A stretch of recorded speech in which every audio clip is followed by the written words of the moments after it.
Now, as I mentioned, throughout the making of this project, I ended up using quite a lot of hardware, primarily because the way the project came to be is I started working on it, I believe, July 25th, and I had the whole thing finished by my birthday, which is July 31st. So in that time, I didn't make all these beats from scratch in that time.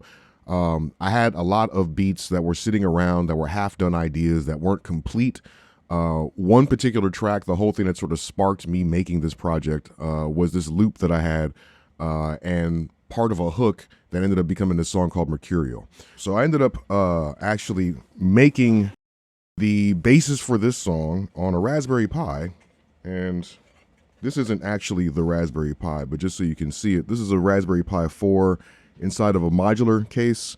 And this isn't the exact Pi, but this is running the Python script that I wrote in order to be able to flip that guitar. So that was the beginning of it. So since I had a bunch of like kind of half-done ideas, the whole thing was to gather a bunch of tracks that I liked, finish them up, and then go from there. So the process of finishing these tracks involved grabbing ideas from other hardware that I'd worked on and figuring out what I could do to actually finish the track. So for example, there's a song, what is it called? So Rare, and that was done using the OPZ, very old track that I did on the OPZ. Another track on here that I like quite a bit, Temporal Vision, that was done utilizing the Poly-N tracker, very fun machine here, taking a sample from the radio and just breaking it down in a few different ways.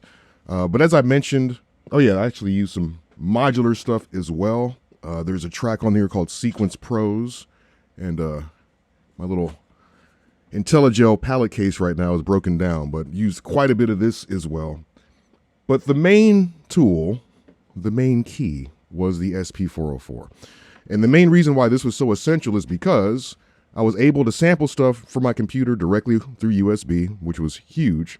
And there's a ton of effects on here. And as an effects processor, this thing has been great. Another thing that was very cool, which I'll break down a little bit later, is that I was able to plug in a different microphone into here and record myself beatboxing, run it through some effects, and use that to add some extra drums and percussion to the track that I want to break down. So all of those things eventually ended up in Bitwig. I recorded some vocals, and then next thing you know, there was a full-on project.